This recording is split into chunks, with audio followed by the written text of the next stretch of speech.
Since its launch in 2005, Broad Street Review has sought to promote the exchange of viewpoints rather than any particular point of view. To that end, we welcome commentary from professionals and amateurs alike about the performing and visual arts, as well as any other field of interest to our eclectic group of contributors. The following interview was submitted to Broad Street Review, powered by Rep Radio.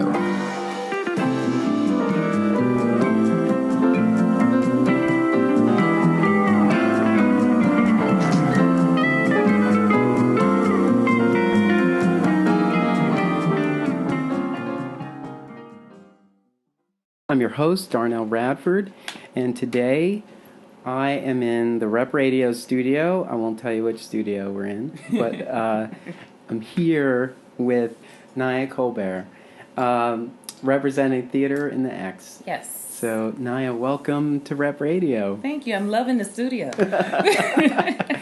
I know, it's funny. There's a daycare like right outside the studio, and the kids just went inside. So great. So usually I call it murder school. It's usually kids screaming or police activity. I'm like, come on! Don't you know that's the what my life is about? Yeah. So every time I see you out in the community, I see you doing your thing, and I'm just like, we should sit down and talk. So we finally did. We're sitting down. And we're talking. Yes, so we're good.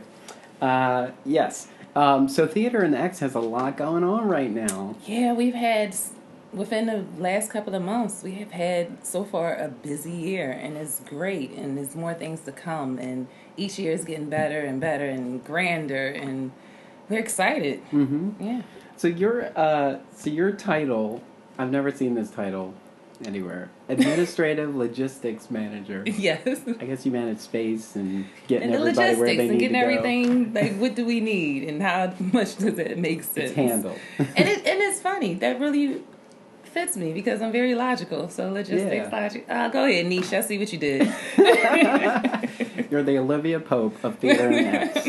It's handled. It's handled. And then you walk out with all kinds of fierceness. Yes. Like, oh, apparently it was handled. And I said it was handled. And it's done. So, how long have you been with Theater in the X? I believe this is my third or fourth year with Theater in the X. And how did you hear about him first, and what were your initial thoughts? Well, I think their first year of in existence, I was still in Arizona. When I came back, me and Carla were friends. Mm-hmm. And I went to the park, and I was like, yo, this is dope. This is really decent. And then the year afterwards, I was in one of the shows. And then Lanisha wanted me to be a part of the company, and I said yes, and it went on from there. Great. I'm just so glad. I'm so glad Theater in the X exists, and I was kicking myself that I didn't know about Theater in the X for a while, and I had heard the name, but I don't live in the area. Okay, so it's just like a floating name. You know, and then when everything started popping, I was just like, you know what? I gotta have some conversations, and I have to have some repeat conversations. We gotta return, so we always know what's going on in the X. Yep. So. Currently, we're in the middle of Philly Theater Week. Yes, I'm excited. I'm excited for all my friends. We have shows going up. Yes. I'm excited for Theater in the X. We have the Colored Museum at the African American Museum, which is going to be so dope. Oh, man. And it's so sold out. Yes, so sold out. Yes, so we have a waiting list. So if you put your name on a waiting list, hopefully. You'll just be on the waiting list. Because I don't think it's so sold I don't out. think it's an event that anybody wants to miss, which is a good That's thing. Great. You know, I think sometimes you're looking at a venue if you got like 50 or 60 seats, and you're like, I hope we just get half of these, and we're gonna be good for tonight. But when you're like, we sold out. Yeah. When we look, I'm like, well, wait a minute. I have people who want to come. Yes. Like, sorry. They're like my friends. You know, they're late to the party. They always want to reach out and say, hey, can I go? No, you can't. Sorry. Can't fit you in. All the tickets. Even the comps. Which is great, because I sometimes feel bad if I can't get everywhere I want to go, but as long as I know that they had a great night, I'm just like, well, good for them. Yeah. Yes. I'm celebrating from my seat over here, chilling. Clapping. Yes. I'm just like, what time was that? What time was the curtain? Okay, all right. I think right now would have been a good time to applause. do that. And laugh. Yes. Everybody's looking at me. What you doing? I'm at a play. I'm at a remote play. Remote play. I'm there in spirit. And my spirit just got moved. Yeah, so I laughed. Yeah, so the Color Museum. I've heard of the Color Museum, but it hasn't, as far as I know, hasn't been produced in the community in a while. In a long time. If anything. So, when it comes up, I'm always like, did I miss something? Yeah. Here where one of the studios lives, a couple of my coworkers, I give them what I call Blackster credit. Whenever I find African American media or something that really needs our attention, I go up and I say, I got Blackster credit for you. It's good. Theater in the X. Look at this. It's Luke Cage. It's all Luke kinds Cage, of stuff. Theater in So the X is going on. I've always shown them things that they've got to get out into the community to see, and especially if it's something that I've already seen. So, I had talked to them about The Wiz, and I was just raving about it, and I was like, let me tell you, everybody was there. Everybody. And when I say everybody, even though you weren't there, everybody was there. Your neighbor was there. And I think that's so great that the community, the theater, which is a community, is embraced by the community so wholeheartedly. We just need to be out there. Yeah. That's the only thing is, I think maybe others think that people aren't interested in theater, but if you put it in their face and you make it accessible, you don't even have to change it up for the times. You do theater. People know something's good if it's good. Yeah, and there goes the police actor. Yeah. They're like, did somebody say something about somebody theater? talking. Is theater doing the thing? So we'll get into the Color Museum, but tell us a little bit about Niya. Oh, a little bit about me. It's only a little bit. I'm from North Philly, born and raised. Most of my family's from here. What part? North Philly. What part of what part? We're from Norris Street Projects. Okay. Shout out Norris Street and 25th and one of my Thompson. first places I lived was on Logan. Oh, okay, so you in the other part of North Philly. Yeah. I'm not from that part of North Philly. That part, that's where Mufasa told Simba you shouldn't go. Exactly. that's when I didn't know a whole lot about Philly. But yeah, you know, it was now. like you whiz past so much you should never go to, and you're like, how'd you even get here? Get there? I'm like, I don't know. It's a straight line from the train station to my place. I don't know anything else. Yeah, you know now. Yes. Okay. Right. Come back on my side of North Philly. Yes. I'm down in South Philly now. Okay. But North Philly. My mother was a dancer as well as an educator. She was a Head Start teacher.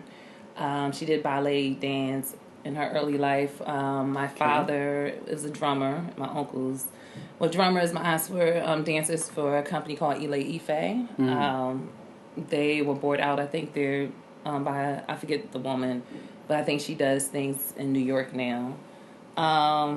So they dance for that company. So I've always been around the arts. My brother is an artist, and he's a barber. I guess if you're a barber, you're an artist as well. But he draws magnificent paintings and drawings and paints and barbershops where the art comes for a shape up. Yeah. Oh, he can give you a nice shape up. Best under my dad. So I grew up in the arts. Grew up in my parents always took me to theater, to recitals. We've always went to nice restaurants. We're just very cultured. Yeah. I appreciate that from my parents. Mm-hmm. Great. And so now you're here, and we're here, and actually in a couple of days we're going to, well, the people who were fortunate enough to not sleep are going to be able to experience the Color Museum. Yes. At a Color Museum. Yes. At the African American Museum of Philadelphia. Awesome. We want to take you through the play, through each exhibit. Mm-hmm. And what's great about the Color Museum, and kind of awful, I would say, is that is very relevant to the times today. Mm-hmm. George C. Wolfe, he wrote it back in the 70s, late 70s, 80s, I believe. Mid 80s. Mid 80s. And we're in 2019. The great part is that we can bring a playback that's reflective of the time, and the awful part is that we bring the playback that was written in the 80s to this time, and nothing has changed. Yes. And is very relevant to what's going on today. Mm-hmm. I can't wait until the day we bring back these classic plays and like, oh, really? Life was like that? Yeah. That would be wonderful. So much better like, now. what? Oh, that couldn't have happened back then. But yeah, it's still happening now, and it's still relevant. Hopefully, by bringing these plays back, we can look at it as a culture, all of us, and see the problems within it and start making changes. Yeah. So, so the Color Museum is broken into 11 sketches, I believe so. and in those sketches, pinpoint moments of culture where it's commentary. Mm-hmm. And so, not how is it presented?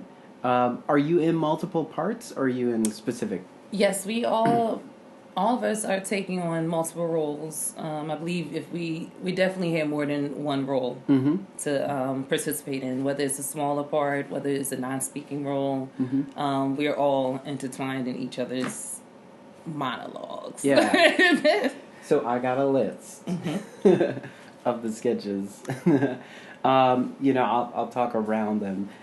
There's so we open with like a flight attendant. Yes. Kind of like this. We're getting on board. Getting on board to this journey of the Black experience in America. And it's full of stereotypes, it's full of laughter, it's some harsh realities in there. Yeah. But we always find some laughter through everything. Mm-hmm. That's how we cope. Well, that's part of it. We, it's in hindsight, I guess, because definitely in the moment we're like, this ain't funny. Yeah, but then funny. the next day Twitter goes and like, throws something up, and it's like, you're like, it's not funny, but we can laugh at it. Like, I know, it was crazy. Yeah. I can't believe this is going on. But yeah, I mean, as we're looking at now, we are in Black History Month, and it's funny that we're relegated to a month when all history, American history, definitely is Black history. We're constantly seeing elements of Black culture infused into pretty much everything we consider popular culture now. Yeah. And we somehow separate. We're somehow able to separate that when we're talking about sort of injustices and things. The imbalance that's here. It's like, oh, you get to blast your hip hop and Escalade, but you're still clutching your purse and I walk past. Exactly. And I have more money in my purse than you. Exactly. I almost want to be like, look, bam, bam. Charge it. I don't need your money. Yeah, that's the craziest thing. Even Black Americans, we shape the culture of the entire world. Mm-hmm. It's not even just blacks, like say in England or in different parts of Africa. Black Americans from South America to North America, many that were brought over as enslaved people. We shape the culture all over the world. Yeah. Everybody's looking towards us to set trends, to tell them what's cool, to dress cool. But here, we still don't see that power that we have to even use our voice like how the Black Panthers did, and they helped have movements all over the world. From in Asia, they adopted some of the Black Panthers' points to set their own revolution off. And we won't do it here. It's like we became complacent with things. And it's just unreal how explosive the art form known as hip-hop is all over the world. Yep. It's like whenever you see like different countries, their kids are dressed in what we'd call like street. Or tagging, or break dancing. All that every element of hip-hop. From all these elements. It's like... like 3 blocks in Brooklyn or the Bronx. But yeah, it is always interesting how that conversation, how that's when we're able to make that separation. But whenever it serves you, you can draw the comparisons, tie everything all together. Yep, and it's a great sketch in the Colored Museum, done by Derek Delacroix, awesome actor and singer.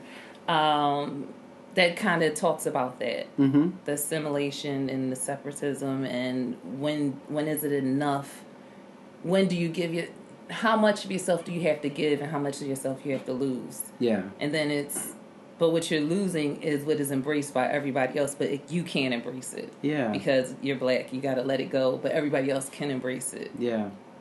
It is an interesting thing, and I don't think anybody really thinks too much about it. It's like, I guess there is a thought as artists, like maybe at some point I'm just trying to get this art out here so that I can find like people, and maybe I can find other people who can relate and resonate. But then once it takes hold, you have to let it go. Yeah. And then they're like, "What else you got?" Because I'll take this from you now. Now, come on, give it something else. No, that was me. That's still me. It's mine. I'm sharing it with you, but I'm going to have mine. It. So there's some parts that make a point about... hold on, I got to... Sorry.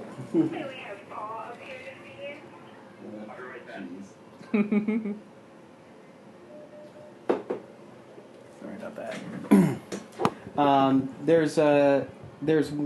There's one sketch that kind of picks apart those notable pieces we know, like the Raisin in the Sun. For Colored Girls. It's great. And I thought that was interesting because once you hear all the names, Walter Lee, Bo Willie Jones, and you're just like, that is all of them. You think about the plight of that man or that particular character in all of these notable pieces. It's always this struggle. It's like I'm just trying to get a piece of something. Just trying to take on, have some ownership so I can have pride in myself. Why can't I? Why is everyone telling me that I can't have this and this man can and this man can, but I can't? Why? Which almost doesn't make any sense. If you're saying I'm willing to work for it, and there are people out there who have, don't have an easy road, so you have to work in nefarious ways to get to wherever you're trying to go. They put in that work. They're putting in the work, and at the same time, that's not celebrated. No. You're just saying, but you're doing it wrong. Yeah. If I'm doing it wrong, then point me in the right direction. But don't stop me. You gotta earn that on your own. Yeah. It's like there's a comic that I've seen where it's two characters, a white man and a black man, and there's the white man is climbing on the black man's shoulders to get up to the ledge, and once he gets up there, it's all such a struggle, and once he gets up there, he's like, well, I got up here by myself. Yeah, gotta go. Did you? Yeah. Did you?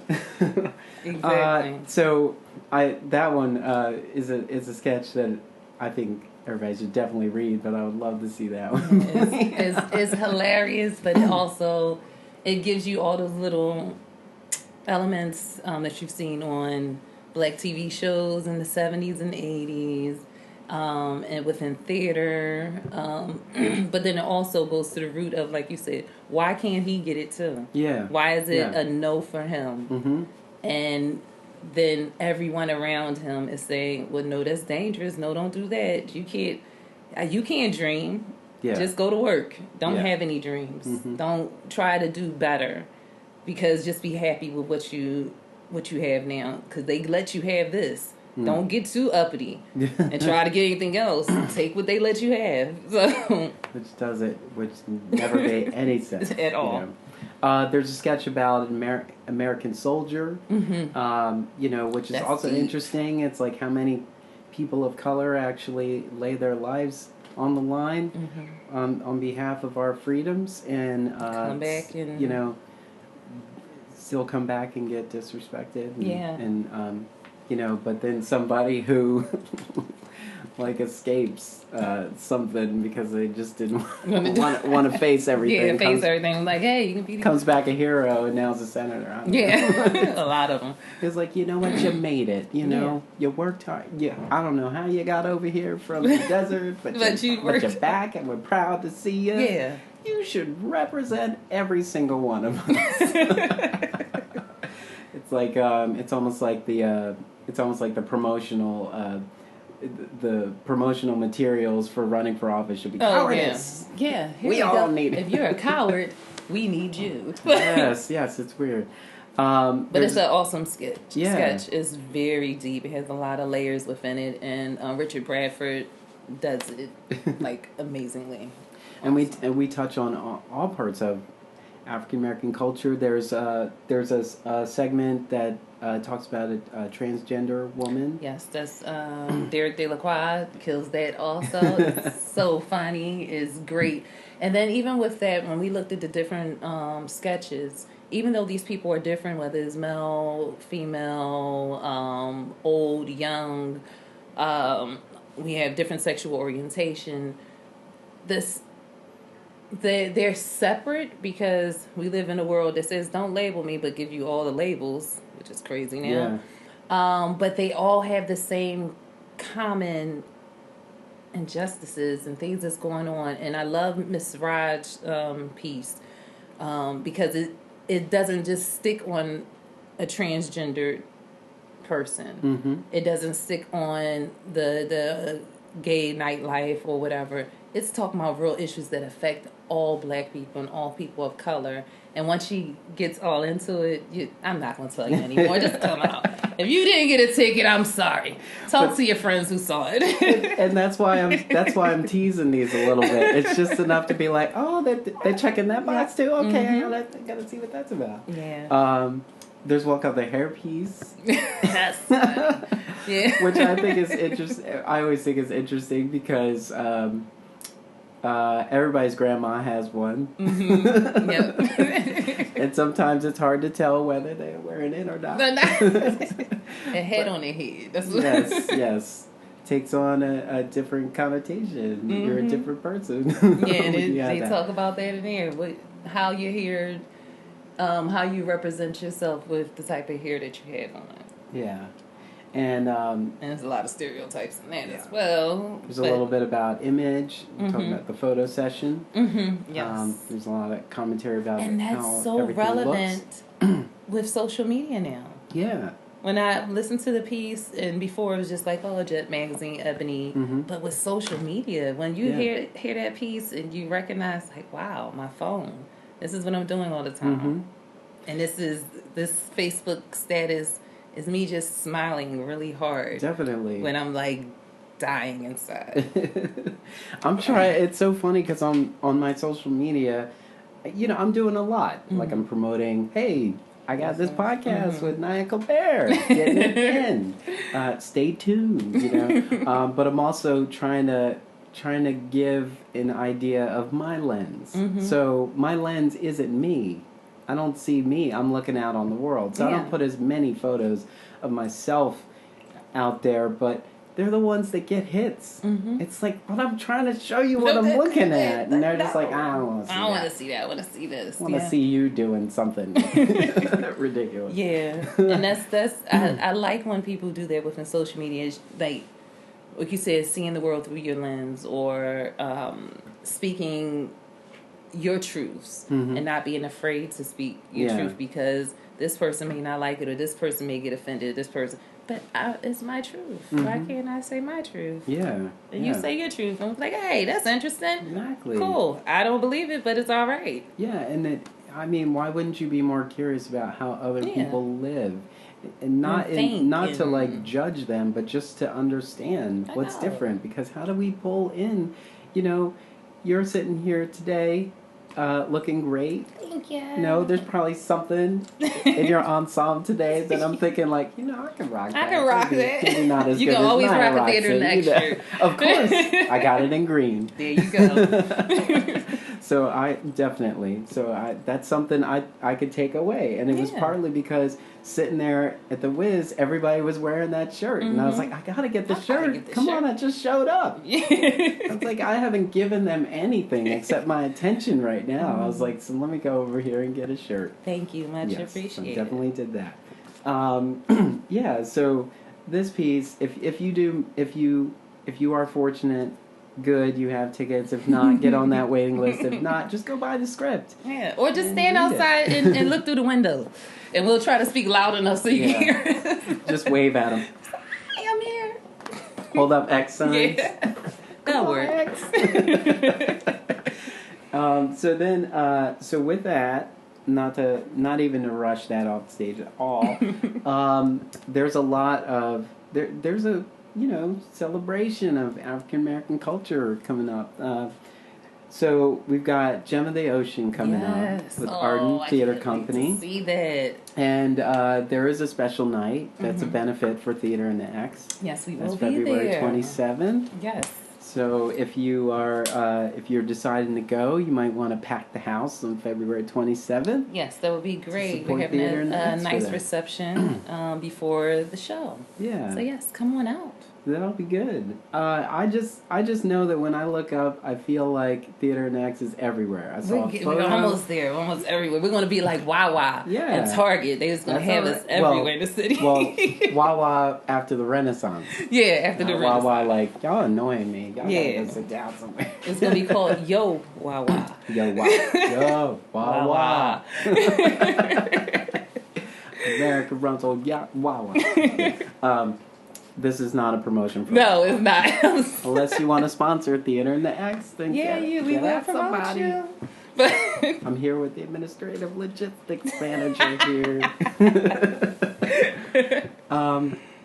But yeah, and then there's a party in March. Yes. It's the fundraiser. Summertime, wintertime in the summer. Yeah. Yes, we're going to have some great games and just hopefully it's still winter. But if it's not, it'll be even greater. We can really groove and stuff with our nice summer wear. So I missed the party at the Penn Museum because of scheduling, but I bought a ticket. See? So I supported it. But that was fun as well. We danced. So many people came out to support. So many people bought tickets who weren't able to come out and support it. And it just felt like home, like family, and just... It was just live. That's cool. Come celebrate this culture. Yes. So you can always find all the stuff that we're doing on theaterinthex.com. That's theater with the R-E, not the E-R, and the X.com. Yeah. So when you're not out repping the X, what do you get into? Auditioning. I am... You were on stage with Ego Po. Yes, I was on stage. That was awesome. Love you guys at Ego Po, Lane and Mel and Shayna and Steve and everybody. You guys were great. That was a great experience. I'm just auditioning right now. I'm thinking about shooting down to Atlanta, visit my dad, and checking out some film stuff there. I am also shooting a script I wrote called My Right Hand with Dwayne Thomas. Awesome actor, director, and videographer.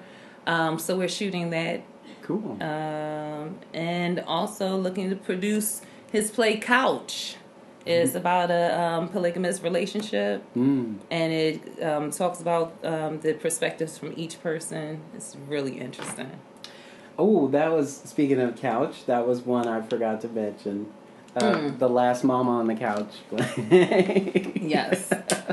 Which I always think is funny when I guess again it's in hindsight when you realize that these are tropes. Yeah. That you've seen all over the place. And I just think that at least the description of that scene is interesting. It is a very interesting well, that was scene. kind of the I guess that was kind of the Willie. Yeah, that's but each character has their own. Yeah, they have their own staple character likeness that we've seen on TV. Yeah. And in plays and in the songs and cool. So I always ask every artist at least once when you're on Rep Radio, what inspires you? What creates a sense of urgency that allows you to put your whole self behind some of the art that you're attached to? I just like life. If people who know me just know that I'm not a thinker. I'm a doer. I see things that inspire me and what makes me grow. If it's gonna enable me to grow in any kind of way, spiritually, career wise, all of it comes together as one. If I'm growing, I get excited, and I'm just wide eyed and bushy tailed, and I'm all in for it. So with art, it's always something new. You get to see other people's ideas, and then make them your own ideas and embody it, and then it's a character. Yes, it's like giving birth to something that nobody else can give birth to the way you do it. Yeah, definitely. I always think about that because I'm trying to think of like, what could I do in the same sort of over the top way that I consume theater. What could I consume the way I consume theater? And I just don't know of anything I consume that is the same the way I consume theater. It's just like I mean, it's partly because our community is so vibrant and gives me so many opportunities to come and escape into a space for a couple hours a night, usually a few nights a week. I'm definitely fortunate for that, and then that also inspires me to get out of the city and see where else I can continue to do that. I always think about what else I would do, and it is the foundation of my house. It's like I guess if I were to paper a basement, it would just be all playbills and promotional ads for shows.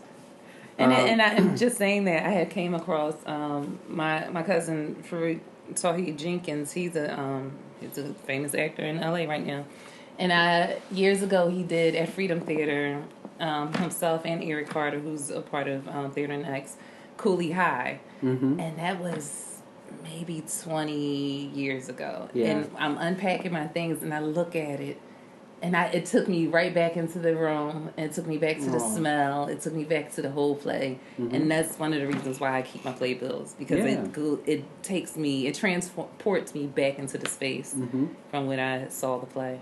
Yeah, I had so many playbills that I did have to purge them a little bit, but there is a Broadway flea market in New York that takes them. Oh, great. So if you do have a ton of playbills that you don't want to throw away, but you want to find new homes for, you should look up that Broadway flea market, because they will take them. But yeah, I mean, I love keeping them, and especially now with social media, I just take a picture of it. Yeah, and it's always there. Now I've got it, and I could say, "Oh, that was the one with the," and then I saw and that's what happened that night. Oh, remember we went to? Okay, we had a good time that night. Oh, I was so moved by that piece. Oh, and I love feeling like that too. And I feel like I'm always walking out of a theater with way more commentary than. When I walked in, of course, I have so much more I want to say or just kind of process. Now I just added this layer to just being there, and then I move into the next, space and add more to this layer. And something totally different or new, and when you get so engrossed in the play, and when it's over, you're like, oh, okay, I'm out of it now. Yeah. You're like, okay, I was just in the play. Okay. So Theater Next, a part of Philly Theater Week, and so I know it's sometimes hard to get around and get out and support your friends, but have you had the opportunity? Yes, I did see Hype Man, Carlo Campbell, and my acting extraordinaire teacher, Ozzie Jones, and the cast was great. Directing was great as well. I saw The Presented by Chris Davis. Awesome. Awesome. No, really, that show was so tight. The hardest working man in Philadelphia. Yes. Awesome. He did an amazing job. I wish I could, when it comes back, I got to see it again. Yeah. It'll be back. Three Sisters at Ego Po, I saw that. Brenna, I always enjoy watching her work. Yeah. And the actors are amazing. I think that's all I saw so far. Yeah. Yeah, I got to check out Jess Conda's show this weekend, possibly. Mm-hmm.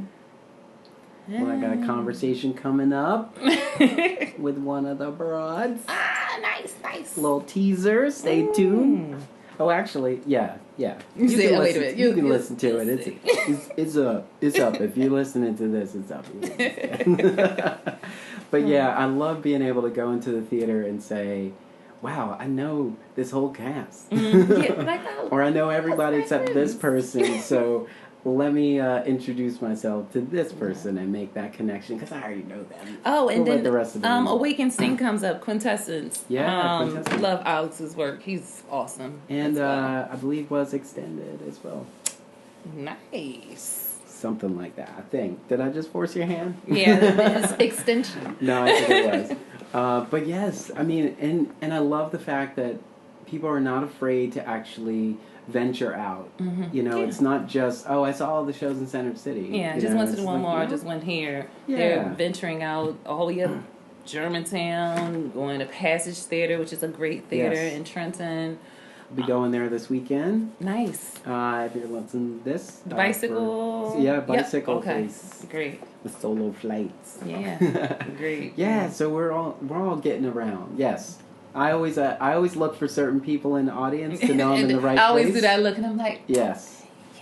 Usually it's Allison Heichman. Yeah. So if she's in the theater, I'm in the right place. Okay. You just give each other a nice smile and a head nod. Yes. But now I had Niya Colbert to that. So when I see you in the theater, then I know that I'm in the right place. We can rub shoulders. Yes. Elbows. Hey girl, how you doing? Well, it was great to chat with you. Thanks for having me. Now you got the first Rep Radio introduction here in the can. We'll definitely return when we see you on stage, when your artistic wings flourish extend and fly. Yeah. But yeah, thanks for taking the time to chat. And, thanks for having us. Thanks for allowing me to come on and talk about Theater in the X. We appreciate you. Yeah. We'll be back. We'll push Walter and Carlo over this way. You never know. It could be a weather thing. Theater in the X, the Color Museum at the African American Museum of Philadelphia. Saturday the 16th, 3:30. Sunday the 17th, 6 o'clock. Mm-hmm. And that's theaterinthex.com, theater RE, to find out. Get on that wait list. Just get on it anyway. Just get on the wait list. If you're on the wait list, they'll let you know when stuff's coming up in the future, too. Yep. So definitely want to stay in the know with Theater in the X. All right, thanks again. This was so fun. Much for being on And it's beautiful outside today. Yes. Great day. We're going to go out and enjoy this day now. You're going to stay here.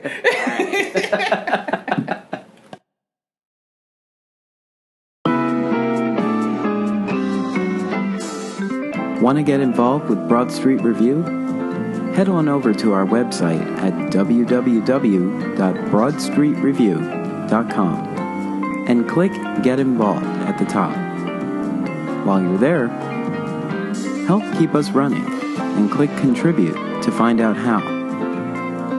Connect with us on social media on Facebook and Twitter at Broad Street Review. Thank you for helping to keep the conversation going.